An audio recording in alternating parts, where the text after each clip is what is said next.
Hello guys, ഇന്ന് നമ്മളുള്ളതില്ലേ കാഞ്ഞിരപ്പുഴ ഉദ്യാനത്തിലാണ്. ഇവിടെ new year ആഘോഷത്തിൻ്റെ ഭാഗമായിട്ട് നല്ല ഗാനമേള DJ ഒക്കെ നടക്കുന്നുണ്ട്. ഞങ്ങൾ കാഞ്ഞിരപ്പുഴ ഉദ്യാനത്തിൽ എത്തിയിട്ടുള്ളത് കേട്ടോ.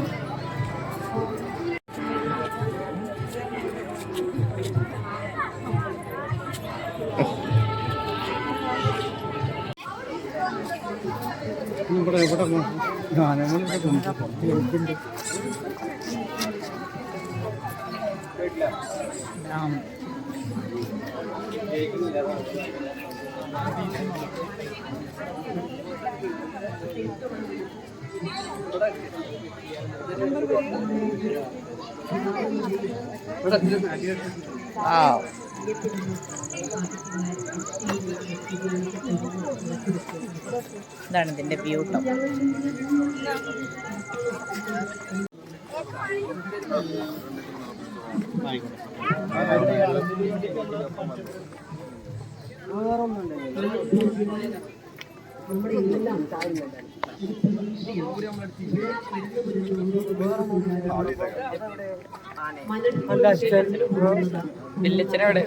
അടിപൊളി.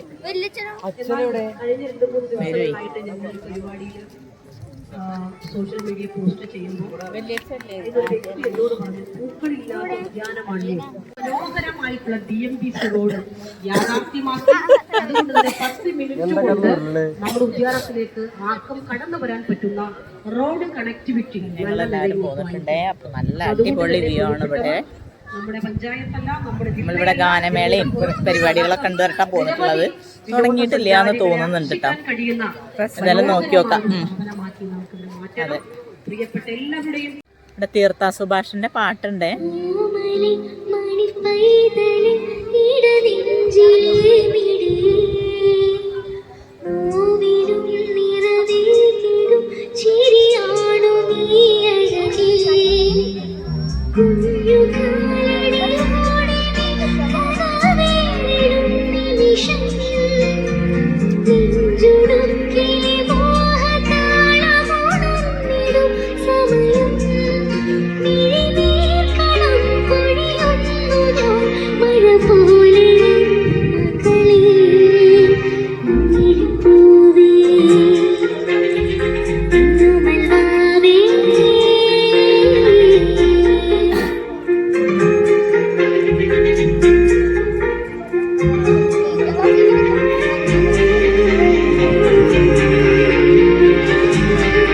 ചാനലിൽ പരിപാടിയിൽ പങ്കെടുക്കുന്ന കുട്ടിയാണ് കേട്ടോ. പല പരിപാടികളെല്ലാം അവസാനിക്കുകയാണ്. നമുക്കറിയാം, ഈ ഒരു സമയം എന്ന് പറയുന്നത് കാഞ്ഞിരപ്പുഴയെ സംബന്ധിച്ചിടത്തോളം, അതുപോലെ തന്നെ കേരളത്തെ സംബന്ധിച്ചിടത്തോളം കേരളത്തിലെ ഏറ്റവും വലിയ ഒരു ടൂറിസ്റ്റ് മേഖലയായി കാഞ്ഞിരപ്പുഴയും പ്രത്യേകിച്ച് കോങ്ങാട് മണ്ഡലവും അറിയപ്പെടുകയാണ്. ദക്ഷിണേന്ത്യയിൽ തന്നെ ഏറ്റവും വലിയ റൈഡുകളും മറ്റു കളി ഉപകരണങ്ങളും ഉൾപ്പെടെയുള്ള ഏറ്റവും നല്ലൊരു ടൂറിസ്റ്റ് കേന്ദ്രമായി കാഞ്ഞിരപ്പുഴയെ വളർത്തിയെടുക്കുന്നതിൽ മുഖ്യ പങ്ക് വഹിച്ച നമ്മുടെ പ്രിയപ്പെട്ട കോങ്ങാട് MLA നമുക്ക് അഭിനന്ദിക്കാതിരിക്കാൻ കഴിയില്ല. കാഞ്ഞിരപ്പുഴയുടെയും പാലക്കാട് ജില്ലയുടെയും വലിയൊരു സ്വപ്നമാണ് ഇതുമൂലം ഇവിടെ പൂർത്തീകരിക്കുന്നത്. ഈ സുദിനത്തിൽ ബഹുമാനിയായ MLA, ഇറിഗേഷൻ ടൂറിസം മാനേജ്മെന്റ് കമ്മിറ്റിയുടെ പേരിലും ഇവിടെ കൂടിയ മുഴുവൻ സന്ദർശകരുടെ പേരിലും ഊഷ്മളമായ അഭിനന്ദനങ്ങൾ അറിയിച്ചുകൊണ്ട് ഞാൻ എൻ്റെ കർത്തവ്യത്തിലേക്ക് കടക്കുകയാണ്. ഇന്നത്തെ പരിപാടി, ഇന്നത്തെ കലാസായാഹ്നം ഇവിടെ നിയന്ത്രിച്ചത് നമ്മുടെ പ്രിയപ്പെട്ട തച്ചമ്പാറ ഗ്രാമപഞ്ചായത്തിന്റെ പ്രസിഡന്റ് ഇൻചാർജായ ഐസക് ജോണാണ്. അദ്ദേഹത്തെ കാഞ്ഞിരപ്പുഴ ടൂറിസം മാനേജ്മെന്റ് പക്ഷേ ഇനിയുള്ള കാലങ്ങള് കുറച്ച് മാസങ്ങള് ഞങ്ങളെ പോലെ കലാകാരൻ ഇതുപോലെ നാട് നീളെ നമുക്ക് നടന്ന് നിങ്ങളെ സന്തോഷിപ്പിച്ച് അതിൽ നിന്ന് കിട്ടുന്ന തുച്ഛമായ വരുമാനം കൊണ്ടാണ് ഇനി കലാകാരന്മാരുടെ ജീവിതം. അപ്പോ നിങ്ങളെ സന്തോഷിപ്പിക്കാൻ വന്നിട്ടുള്ള ഈ സഹോദരങ്ങൾ നിങ്ങളോട് ചോദിക്കുന്നത് വേറെ ഒന്നുമല്ല, ഒരു നിറഞ്ഞ കയ്യടിയാണോ അങ്ങനെ കിട്ടി കഴിഞ്ഞ കലാകാരന്മാരിങ്ങനെ നൂറിലങ്ങോട്ട് കിടക്കും. കയ്യടി കിട്ടിയില്ലെങ്കിൽ തകിട്ട് പൊടിയും. ഈ കയ്യടിയുടെ പിന്നിലെ ഒരു വേറെ ശാസ്ത്രീയ വശം കൂടി ഉണ്ട്. എന്താണ്, കലാകാരന്മാർ വന്നു കഴിഞ്ഞാൽ പിന്നെ ഒരു സ്വൈര്യം ഉണ്ടാവില്ല. കയ്യടിക്കില്ലേ, കുടുംബത്തിൽ തിന്നാ മതി, വരുന്നില്ല തോന്നും. ഈ കയ്യടിക്കുക എന്ന് പറയുമ്പോ എന്താ, ഒരു ദിവസത്തിൽ നമുക്ക് 30 തവണ കയ്യടിക്കാൻ കഴിഞ്ഞു വെച്ചെങ്കിൽ ഹൃദയത്തിന്റെ ആരോഗ്യം വർദ്ധിക്കും, മുഖകാന്തി വർദ്ധിക്കും എന്നാ പറയണത്. മുഖകാന്തിയുടെ കാര്യം പറയുമ്പോ എന്താ ചിരിയാണ്. അപ്പൊ ദീപനെ നമ്മള് അടുക്കള നിൽക്കുമ്പോ കൈയടിക്കാൻ പറ്റോ? അപ്പൊ പറയും കിളി പോയി വേറെ നോക്കണ്ടേ പറയും. ജോലി സ്ഥലത്ത് കൈയടിക്കാൻ പറ്റുമോ? അപ്പോഴും പറ്റില്ല. അപ്പൊ ഇങ്ങനെയുള്ള കൂട്ടായ്മകളാണ് നമുക്ക് കൈയടിക്കാൻ അവസരം. ഇങ്ങനെ ഒരു അവസരം ഉണ്ടാക്കി തന്ന ഈ ഒരു ആഘോഷത്തിന്റെ പുറകിൽ പ്രവർത്തിച്ച എല്ലാ സുമനസ്സുകൾക്കും ഒരു കൈയടി കൊടുത്തേ. ഇനി നമ്മുടെ ഈ ശബ്ദം കൈകാര്യം ചെയ്യുന്ന സുഹൃത്തുക്കൾക്ക്, ആ കലാകാരന്മാർക്ക് ഒരു കൈയടി കൊടുത്തേ. നമ്മളൊക്കെ വരണേക്കാട്ടി പിന്നെ അവരിവിടെ വരും. പിന്നെ നമ്മൾ പോയാലും അവർ ഒരുപാട് ജോലി കഴിഞ്ഞിട്ട് എപ്പോഴാണ് വീട്ടിൽ പോകുന്നത് അവർക്ക് അറിയില്ല. ഈ പരിപാടിയുടെ ഏറ്റവും വലിയ ഘടകം എന്ന് പറഞ്ഞാൽ അവരാണ്. ആ മിടുക്കന്മാർക്ക് ഒരു കൈയ്യടി കൊടുക്കുക. പിന്നെ പറഞ്ഞു വരണ്ടെന്ന് വെച്ച് കഴിഞ്ഞാല്, ജനിച്ചു കഴിഞ്ഞാൽ മരിക്കില്ല എന്ന് ആർക്കെങ്കിലും ഉറപ്പുണ്ടോ? ആരുണ്ട് പറഞ്ഞത്? ആ മിടുക്കനൊരു കൈയ്യടി കൊടുത്താൽ ജനിച്ചു കഴിഞ്ഞാൽ മരിക്കില്ല എന്നൊരു മിടുക്കം പറഞ്ഞു. നമുക്കൊന്ന് പരിചയപ്പെടണ്ടേ? ആ വിദ്വാനം എവിടെയാ, എവിടുന്നാ ശബ്ദം കേട്ടത്? കുറച്ചു വഴി തന്നെ ഒന്ന് പരിചയപ്പെടണ്ടേ? ആ പേരെന്ന് പറഞ്ഞേ. രതീഷ് കുമാർ. ജനിച്ചു കഴിഞ്ഞാൽ മരിക്കില്ല എന്നാ പറഞ്ഞത്. എനിക്കുറപ്പാ മരിക്കില്ല. അങ്ങനെ തന്നെ സംഭവിക്കട്ടെ, അങ്ങനെ ഒരു അത്ഭുതം ഉണ്ടാവട്ടെ. ഒരു കൈ കൊടുത്ത് കൂട്ടാനാവട്ടെ, എന്നാലും വേണ്ടില്ല. അപ്പൊ എന്റെ ഒരു കാഴ്ചപ്പാട്, ജനിച്ചു കഴിഞ്ഞാൽ എല്ലാരും മരിക്കണം, അതൊരു പ്രകൃതി നിയമ. അപ്പൊ നമ്മളൊക്കെ എപ്പോ തട്ടിപ്പോകുന്നു ഒരു ഐഡിയ ഇല്ല.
പറഞ്ഞ് ഞാൻ നിർമ്മിക്കുന്നില്ല.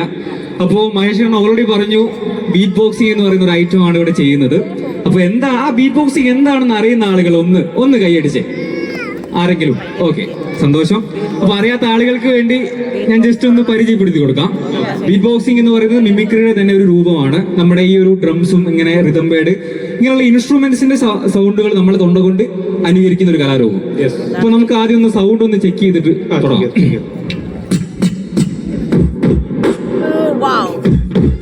കുറച്ച് ഗെയിൻ തരുമോ? കുറച്ചുകൂടി.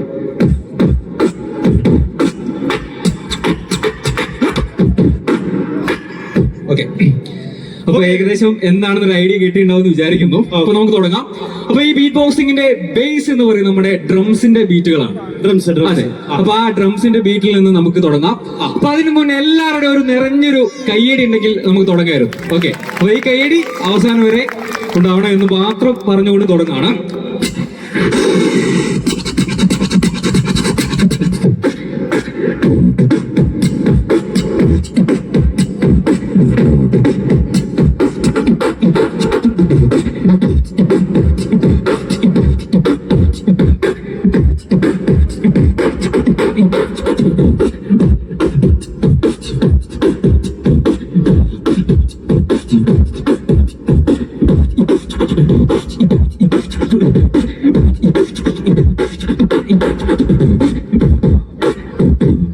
ജയിലില്ല, അതിന്റെ ചെറുത്. Thank you.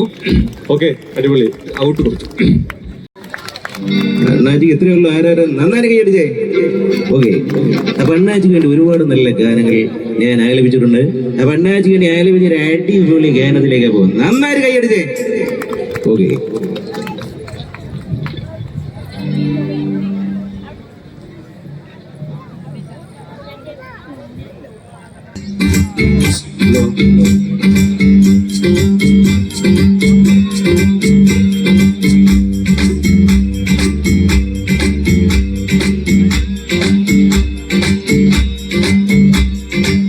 ഒരു വെല്ലം പൊന്നും പോകും കരിയില ചാടും കടി കാണാ കുന്നിൽ നിന്നും തിരുകോടി പാവും പൊട്ടകാളി പെണ്ണെ നിന്നും പനിവെയിൽ ചാത്തിടാം തുളുനാടൻ പേരിൽ നിന്നെ വരവേൽക്കാൻ കൊന്നോളാം. ഒരു വെല്ലം പൊന്നും പോകും കരിയില ചാടും ആ കടി കാണാ കുന്നിൽ നിന്നും